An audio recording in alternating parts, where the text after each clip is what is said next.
You start. Okay. So we have some decisions to make. As you can see, Jeremiah's got a cast on his arm. He had a little bit of an incident at the track at Haspin the other day. I was supposed to work that day, and turns out I didn't have to. So I came home, or I got up and found out I didn't have to work, and loaded up his bike because I just wanted I wanted that day to be all about Jeremiah and focus in on him. So I didn't want to bring my bike. I just wanted to focus on Jeremiah. And so I loaded up his bike, went and woke him up, and we went to Haspin.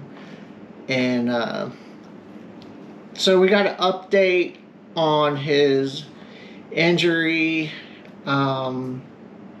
Jeremiah, you want to tell us about it? So what happened is I went in to see orthopedics today. There's like a little indent in my bone, and there's a fracture that kind of leads up to my growth plate, but it's not as of now affecting my growth plate. I get the cast off in 3 weeks? I get the cast off in 3 weeks, and then after that, I think it's 3 months, 6 months, and a year. I have checkup appointments because of the growth plate to make sure there's no issues with that, and that's about it. So, like, as a parent, when injuries happen, you start to second guess, like, what am I letting my kid get into? And, is there gonna... I don't want Jeremiah to be, 30 years old and have all these injuries that are gonna keep him from, living a normal life or anything like that. And of course I'm talking worst case scenario, but you can't help but things like that go through your head when, this isn't a bad break on his wrist, but it's a little bit concerning when they're, telling you got to come back as far as a year later to make sure that the growth plate's okay. So I did a lot of thinking. I know Jeremiah's been thinking about it as well. And so I started asking Jeremiah some questions like, what do you want to do next?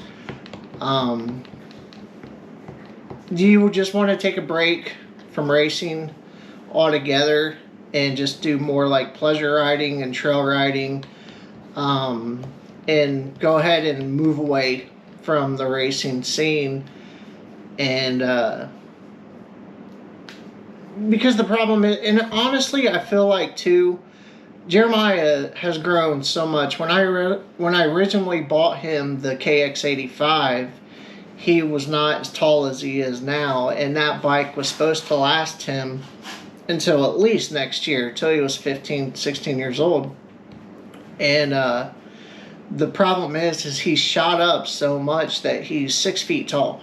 And him being on that KX85 at that height, he looks like a monkey humping a football on that thing. He's just too tall for it.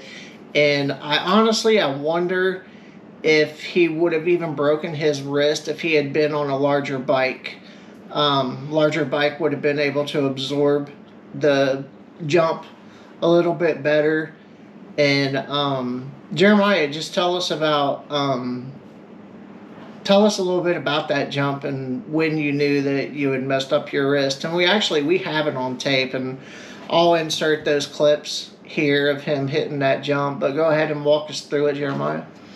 I don't know how big the jump is. It's decent size. That was one of the goals before we got rid of the 85, was to clear that, and then a tabletop that's in the back of the track. Obviously the tabletop didn't happen.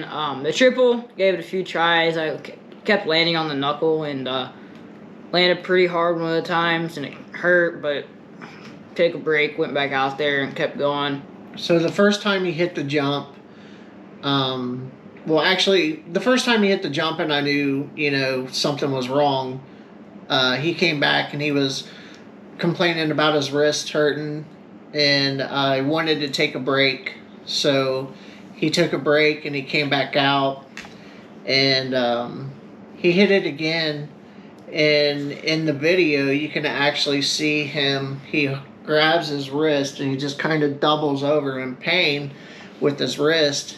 And he actually says, "My wrist hurts so bad." And so that's when I knew, okay, well, maybe it's a little bit more than just a sore wrist. But he pushed through it and finished riding out the rest of the day. That's when I really started noticing the pain. We came home and it didn't feel broken. You know what I mean?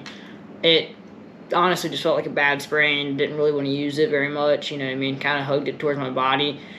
And we went to the hospital, and they asked me if I had any pain. I said my wrist, and they started pressing on it, and because it hurt on the bone, they gave me x-rays. I was a little aggravated because I thought it was really pointless to have x-rays. Turns out it wasn't.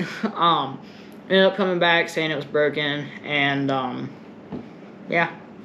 So I'm just glad it's not one of those big breaks where I'm out for like 3 months. Like my knee, I was gone for what, 3-4 months? Yeah, at least 4 months. Yeah, of so seat time lost. Yeah, and I won't have any physical therapy like I did with my knee. It's pretty much just like a falling off your bike type situation break. You know what I mean? Like, right. Like a lot of people get these kinds of breaks, like the simple breaks. You know what I mean? So I'm definitely thankful for that. That's not going to be super long. So yeah. So it all boils down to we have some decisions to make, and about what we want to do next, and really what Jeremiah wants to do next. I told him that whatever he decides, I support him. If he wants to continue to race, I support him, and if he wants to hang it up, I support him with that too. But so we had some big decisions to make, and we've decided to sell the dirt bike, the KX85. He's just too big for that bike. And a couple of the people that I've talked to, him even going to a super mini at this point is not going to be a great fit due to it's still a small bike. It's just on bigger wheels. He needs, with his height, a full frame bike. So we are going to sell the KX85. He's going to go to a 125 full frame bike. And are you going to keep racing? Oh yeah. Yeah. Not even hesitant. No. So it didn't even really cross my mind. Like I knew. Same with BMX. Like when I took that tumble with BMX and broke my knee. The first week I got released, the first thing I did after I got released was went to the BMX park, or the skate park, and rode. You know what I mean? So it definitely didn't. I knew I wanted to keep racing. So there was never even a doubt in your mind? No, because I even going into the sport, I knew stuff like this is a big possibility, and I know it happens a lot. My biggest fear wasn't breaking a bone, like early before I broke bones. Yeah. My biggest fear wasn't breaking a bone. My biggest fear was breaking a bone and not getting back on the bike, because how much I enjoy it. It's my passion. So once I broke my bone, I kind of realized that I wanted to keep going, and I just love the sport. So. Right. So the bike is for sale. The KX85 is for sale.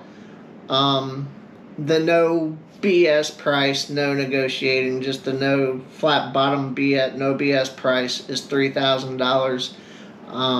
Even though I do believe that I already have the bike sold, there's somebody that wants it. They told me a while back that they wanted it, and I told them that it was going to be coming available, and they've already been calling me, asking when they can pick it up. So I believe the bike is already sold. and then we'll be in the market for a full frame 125. You got any preference on what bike you want? No, not really. To me, a bike is a bike. Not to a certain extent. Right, You know what I mean? I don't know about that. There's trail bikes and there's race Sweet, bikes. I'm gonna get you $1,000 clapped out. Yeah. To me, like, a brand is a brand. I don't really think any brands are necessarily better than each other in, like, certain aspects. You know what I mean? I think it all basically depends on the rider. So, honestly, I could care less about what brand it is, and I just want to keep riding. Right now, I'm leaning towards getting him a YZ, but it's so early in looking. I mean, that could completely change. On the next bike, I'll be pushing out and I'll be trying to do as good as I possibly can. So, no matter what bike, I'm still gonna push just as hard. And yeah, I'm a little disappointed, but not much you can do about it. So there you have it.